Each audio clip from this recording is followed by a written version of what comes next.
Hello बच्चों, बहुत बहुत आप लोगों को नमस्कार। वीएनएम केमिस्ट्री में आप लोगों का बहुत बहुत स्वागत है। तो बेसिकली आज हम लोग बात करेंगे बच्चों बायोलॉजी के ऊपर। 11th क्लास का पहला चैप्टर है बेसिकली।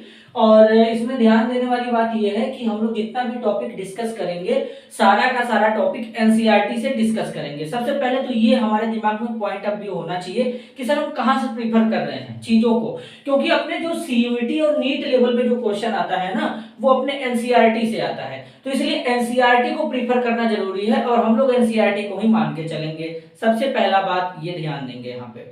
दूसरा बात, बायोलॉजी है, इसको समझेंगे आराम आराम से धीरे धीरे और समझ में आएगा, ये कंफर्म है। जैसे केमिस्ट्री समझ में आता है वैसे 200% फिक्स है कि यहाँ पर आना ही आना समझ में है, मतलब आएगा। तो चलिए ज्यादा अब हम लोग बात नहीं करेंगे, एक एक बात को डिस्कस करेंगे। सबसे पहले चैप्टर को मैं बताता हूं क्या नाम है चैप्टर का। Diversity in the living world. Diversity in the living world, सजीव जगत की विविधता।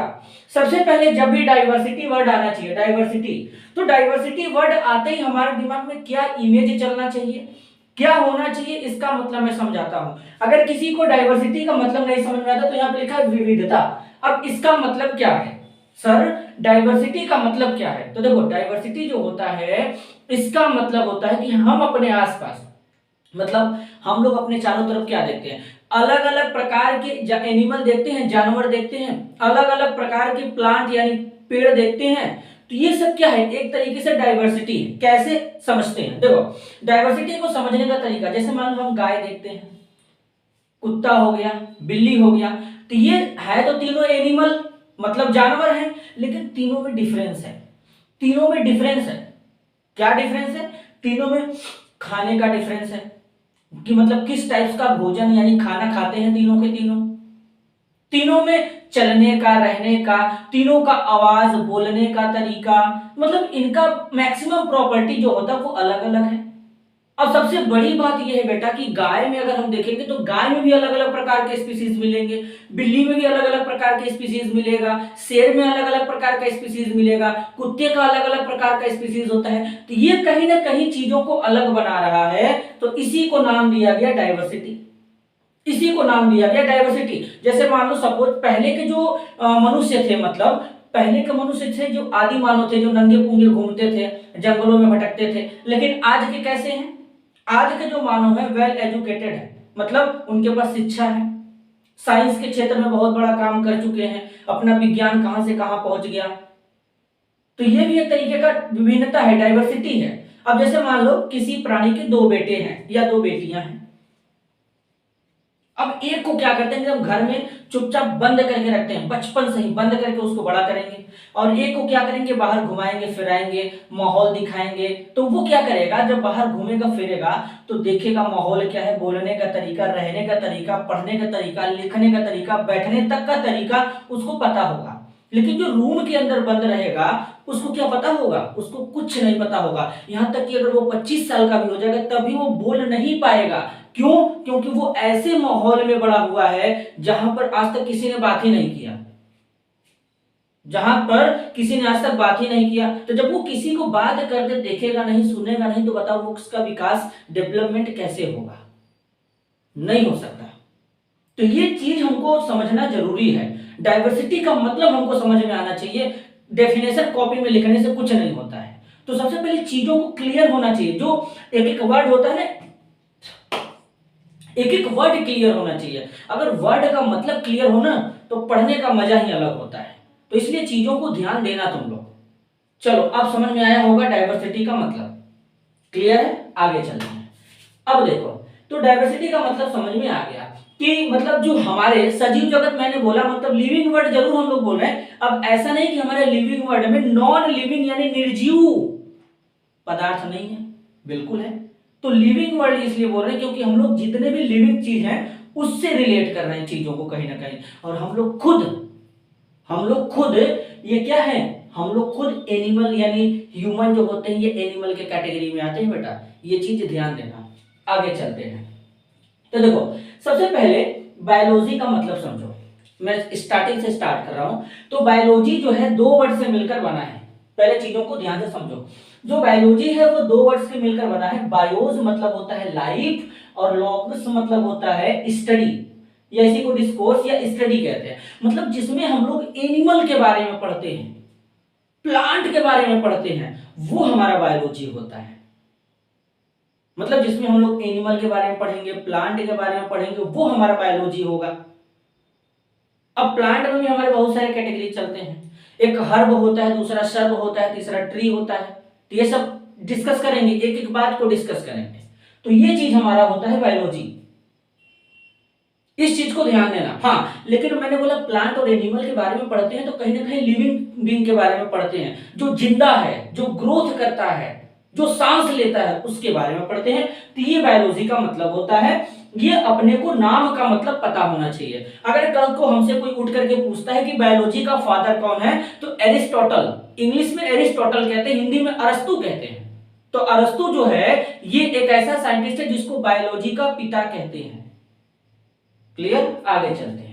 अब देखो, बायोलॉजी वर्ड को सबसे पहले किसने यूज किया था? सबसे पहले ये भी अपने को जानना जरूरी है कि किसने बायोलॉजी वर्ड को सबसे पहले यूज किया था।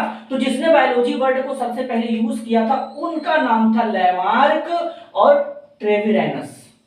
ये दो साइंटिस्ट थे जिन्होंने सबसे पहले बायोलॉजी वर्ड यूज किया था, लैमार्क और ट्रेविरेनस। वो भी कौन से सन में, कौन से ईयर में? तो 1802 में। आगे, अगर अब तुम बायोलॉजी को कैटेगराइज करोगे तो दो पार्ट में डिवाइड कर दो। एक होता है जूलॉजी, दूसरा होता है बॉटनी। इनका मतलब समझाता हूं। जूलॉजी का मतलब होता है जंतु विज्ञान। अब है ना पैसे की बात, यानी सबसे पहले क्या किए, बायोलॉजी में तुम प्लांट के बारे में भी पढ़ रहे हो, एनिमल के बारे में भी पढ़ रहे हो, मतलब पौधों के बारे में भी पढ़ रहे हो, जानवर के बारे में भी पढ़ रहे हो। लेकिन अब आगे आके ये दो भाग में डिवाइड हो गया भाई साहब, दो भाग में डिवाइड हो गया। पहला जूलॉजी, दूसरा बॉटनी। जूलॉजी में क्या है? जूलॉजी को हिंदी में जंतु विज्ञान कहते हैं। अब इसमें जंतु विज्ञान कहते हैं, ठीक है, अच्छी बात है। तो जो जू होता है, जू का मतलब क्या होता है? जू हमारा जो वर्ड है, जू हमारा जो वर्ड है, जू मतलब होता है जून। जून मतलब क्या होता है? एनिमल। एनिमल। तो यहां पर जूलॉजी में जो जू वर्ड आया है वो एनिमल के लिए यूज किया जाता है। जैसे जू होता है ना, जू, तो जू का मतलब क्या होता है? जहां पे एनिमल वगैरह रखे जाते हैं, चिड़ियाघर, पक्षी, जो भी अपना होता है, जानवर रखे जाते हैं। अब ऐसा नहीं ना कि जो हमारे जो चिड़ियाघर होंगे उसमें प्लांट दिखेगा तो उनको बड़ा बड़ा अलग अलग प्रकार के वैरायटी के, ऐसा कुछ नहीं होता। आगे चलते हैं। तो मतलब इसमें एनिमल के बारे में पढ़ेंगे, इसलिए इनको जूलॉजी यानी जंतु विज्ञान कहते हैं। और लॉजी का तो मतलब पता ही अपने को, स्टडी करना। अब बॉटनी जो वर्ड है ये भी एक ग्रीक वर्ड से मिलकर बना है जिसका मतलब होता है बोटा। बॉटनी एक ग्रीक वर्ड से मिलकर बना है जिसका मतलब होता है बोटा, और बोटा का मतलब क्या होता है? प्लांट। ये भी ग्रीक वर्ड से मिलकर बना था, बायोस प्लस लॉग, और इस यहाँ पे लाइफ स्टडी हो जाएगा। जूलॉजी में जू का मतलब एनिमल और बॉटनी में बोटा का मतलब प्लांट। तो ये हमारा मैटर होता है। और जूलॉजी के जो पिताजी होते हैं, फादर होते हैं, वो है एरिस्टोटल, अरस्तु। लेकिन अरस्तु का एक शिष्य था, चेला। वो चेला थियोफ्रेस्टस था, और थियोफ्रेस्टस कौन निकला? बॉटनी का पिताजी। तो father of zoology Aristotle, father of botany Theophrastus, और father of biology Aristotle. Clear है? आगे चलते हैं। हाँ, एक और बात करेंगे यहाँ पर, माइक्रोबायोलॉजी का मतलब क्या होता है? माइक्रोबायोलॉजी का मतलब क्या होता है? तो जिसमें हम लोग स्मॉल ऑर्गेनिज्म के बारे में पढ़ते हैं, मतलब छोटे छोटे सूक्ष्म जीव के बारे में पढ़ते हैं, वो अपना होता है माइक्रोबायोलॉजी। अब छोटे छोटे सूक्ष्म जीव कौन कौन से हो सकते हैं? बैक्टीरिया, वायरस, प्रोटोजोआ वाले में जैसे हमारा पैरामीशियम, यूग्लिना। तो ये सब हमारे क्या होते हैं? स्मॉल होते हैं। इनको हम लोग नेकेड यानी खुली आंख से ऐसे नहीं देख सकते भाई साहब। इनको देखने के लिए कहीं ना कहीं हमको माइक्रोस्कोप की आवश्यकता पड़ेगा। तो माइक्रोस्कोप चाहिए, ऐसी ये नेकेड आई से, नग्न आंख से नहीं दिखने वाले हैं, तो इसको ध्यान देंगे। ठीक है, आगे चलते हैं। अब हम लोग चलते हैं अपने चैप्टर पे। अपना चैप्टर क्या है? द लिविंग वर्ल्ड यानी सजीव जगत। अब सजीव जगत क्या होता है सबसे पहले ये समझेंगे। तो सजीव जगत में हम लोग केवल लिविंग थिंग के बारे में बात करते हैं। और लिविंग थिंग क्या होते हैं? जिनमें ग्रोथ होता है, जो सांस लेते हैं, वो हमारे लिविंग बीइंग कहलाते हैं। अब वो हमारे प्लांट भी हो सकते हैं, एनिमल भी हो सकते हैं। अब इधर देखना, अब हमारा पहला क्वेश्चन ही यही है, what is living being? What is living being यानी सजीव क्या होता है? बचपन से हम देखते आ रहे, डेफिनेशन लिखते आते हैं, लेकिन कोई समझता नहीं कि सजीव होता क्या है। क्योंकि भाई साहब ग्रोथ तो हमारे निर्जीव में भी हो जाता है, तो कोई एक कॉमन फैक्टर तो हो नहीं सकता। तो अब यहाँ पे मैं आपको समझाने वाला हूं कि सजीव होता क्या है। तो देखो, लिविंग बीइंग का मतलब क्या होता है, जिनमें ग्रोथ हो, रिप्रोडक्शन हो, और इसके बाद एबिलिटी हो, सेल्स के थ्रू एनवायरनमेंट में मेटाबॉलिज्म हो, ability to self replicate, self organize, interact, emergence. अब इनका मतलब समझते हैं ये होते क्या है, एक एक बात को डिस्कस करेंगे। देखो, ग्रोथ का मतलब क्या है, हमारे पास कोई प्लांट हो या फिर छोटा सा बच्चा या किसी जानवर का बच्चा या किसी इंसान का बच्चा, हम लोग क्या करते हैं, उनको न्यूट्रिशन देते हैं, पोषण देते हैं, उनको खिलाते हैं, पिलाते हैं, उनका मालिश करते हैं, उनका देखभाल करते हैं। तो कहीं ना कहीं हम लोग क्या करते हैं, उनको ग्रो कराते हैं। ग्रो कराने का मतलब, अगर मान लो हमारे पास एक छोटा सा बच्चा है, तो अब उसको जिंदा रहना है दुनिया में, तो उसके लिए उसको न्यूट्रिशन देंगे, भोजन देंगे, खाना देंगे, पानी देंगे, तो वो धीरे धीरे उसको खा करके बड़ा होगा, बड़ा होगा, बड़ा होगा।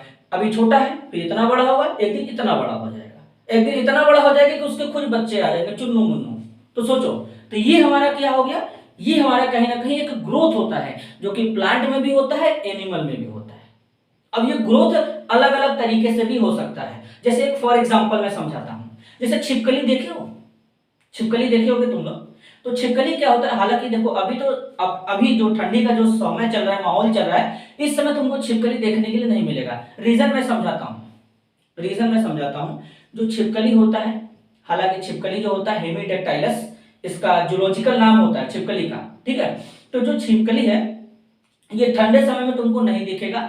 जितने भी रेप्टाइल्स होते हैं, रेप्टाइल्स मतलब रेंगने वाले, रेप्टाइल्स मतलब रेंगने वाले, क्रीपिंग, जैसे हमारा मगरमच्छ हो जाएगा, रेप्टाइल्स में आता है भाई साहब, ध्यान देना। जो हमारे कीड़ा हो जाएंगे, कीड़ा ऐसे करते हैं, ये हो जाएंगे। इसके बाद छिपकली वगैरह, ये सब ठंडी के मौसम में देखने के लिए नहीं मिलते, क्योंकि ये हमारे ठंडे खून वाले प्राणी होते हैं। कौन से प्राणी होते हैं, ठंडे खून वाले प्राणी, यानी कोल्ड ब्लडेड एनिमल होते हैं, इनका खून ठंडा होता है। तो ठंडी के समय में ये हमको नहीं दिखेंगे, क्यों, क्योंकि इनका ब्लड जम जाएगा, तो ये जल्दी मर जाएंगे, ये रीजन होता है। और हम लोग क्या है, गर्म खून वाले प्राणी हैं, वार्म ब्लडेड एनिमल है हम लोग का खून गर्म होता है।